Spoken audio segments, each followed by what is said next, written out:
আসসালামু আলাইকুম। সবাই কেমন আছেন? আশা করছি সবাই ভালো আছেন। আল্লাহর রহমতে আমরাও ভালো আছি। আজকের ভিডিওতে আপনারা দেখতে পারবেন এবং জানতে পারবেন সাজেক গিয়ে আমরা কী করলাম, কী খেলাম এবং কোথায় থাকলাম। তাছাড়া আরও জানতে পারবেন সাজেক সম্পর্কে জানা অজানা অনেক তথ্য। আমরা ময়মনসিংহ থেকে সাজেক গিয়েছিলাম। আমরা বাসে করে সন্ধ্যায় খাগড়াছড়ির উদ্দেশ্যে রওনা দিই এবং সকাল সকাল আমরা খাগড়াছড়িতে পৌঁছাই। তারপর আমরা সেখান থেকে চাঁদের গাড়িতে করে সাজেক যাই। আলহামদুলিল্লাহ আমরা ভালোভাবে সাজেক পৌঁছাই। আমরা আগে থেকে রিসোর্ট বুকিং করে রেখেছিলাম। এই রুমে 4 জন থাকা যায়। আমাদের রুমের সামনে মাচার মতো বড় একটা বারান্দা ছিল, যেটা থেকে সাজেকের আসল দৃশ্যটা উপভোগ করা যায়। রুমের ভাড়া 4000 টাকা। তবে ভালো রিসোর্টগুলোতে থাকতে চাইলে অবশ্যই আগে থেকে বুকিং করে যাওয়াই ভালো। হঠাৎ করে বৃষ্টি শুরু হলো আর আমরা অনেকক্ষণ বৃষ্টিতে ভিজলাম। বেশ ভালো লাগলো। বৃষ্টির পর আবার রোদের দেখা, সাথে মেঘও ভাসছিল। প্রকৃতির এক অপরূপ খেলা। আল্লাহর কি অপরূপ সৃষ্টি! কত সুন্দরভাবে সব কিছু সৃষ্টি করেছেন। আমরা বেশ অনেকক্ষণ পরিবেশটাকে উপভোগ করার পরে আমরা ফ্রেশ হয়ে দুপুরে খাবার খেতে যাই। এখানে অনেক ধরনের খাবার পাওয়া যায়। আমরা প্রায় সবগুলোই টেস্ট করেছিলাম। তার মধ্যে bamboo chicken, bamboo biryani, bamboo চা একটু আলাদা স্বাদ। ভিন্নতার সাথে স্বাদটাও মাশাআল্লাহ অনেক ভালো ছিল। খাওয়ার সময় হঠাৎ করে জনপ্রিয় শিল্পী এস.আই. টুটুলের সাথে দেখা। উনিও বেশ আন্তরিকতার সাথে আমাদের সাথে কথা বলেছিলেন। পরের দিন আমরা আবার চাঁদের গাড়িতে করে সাজেকের আদিবাসীদের ইতিহাস ঐতিহ্য বহনকারী লুই পাড়ায় যাই। সেখানে আমরা তাদের পাড়াটা ঘুরে দেখি। তাদের পোশাক, বাসস্থান ইত্যাদি সব কিছুই দেখেছি। বেশ ভালোই উপভোগ করলাম। তারপর হেলিপ্যাডে এবং সাজেকের জিরো পয়েন্টে যাই। ওখানে একটা রেস্টুরেন্টও আছে।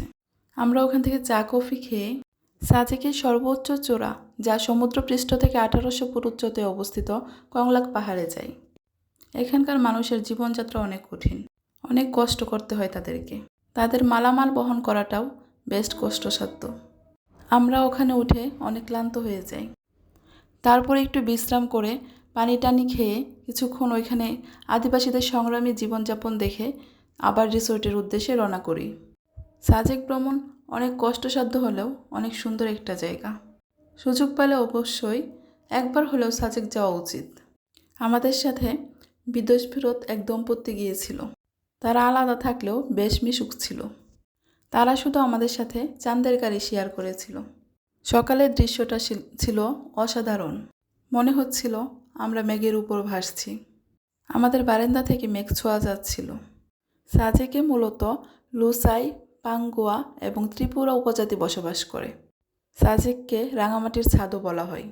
চলুন এবার আপনাদের সাথে চাঁদের গাড়ি নিয়ে কিছু তথ্য শেয়ার করি।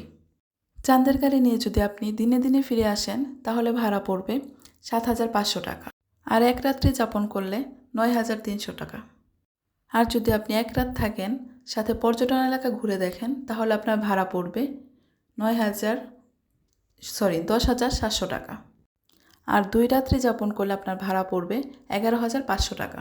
সাধারণত চাঁদের গাড়িতে 10 থেকে 15 জন যাত্রী বহন করতে পারে। তাই গ্রুপ ভিত্তিক হলে প্রতিজনের খরচ কম পড়বে। এইবার বলি সাজেকের জনপ্রিয় রিসোর্টগুলো সম্পর্কে। সাজেকের জনপ্রিয় রিসোর্টগুলোর মধ্যে রয়েছে মেঘ Machang, Megh Pahar eco resort, Rumgarh eco resort, Jhumgarh eco resort, relax Sajek. তাছাড়া রয়েছে পুষ্পকুণ্ড। এগুলোর ভাড়া পড়বে 3000 থেকে 6500 টাকা পর্যন্ত।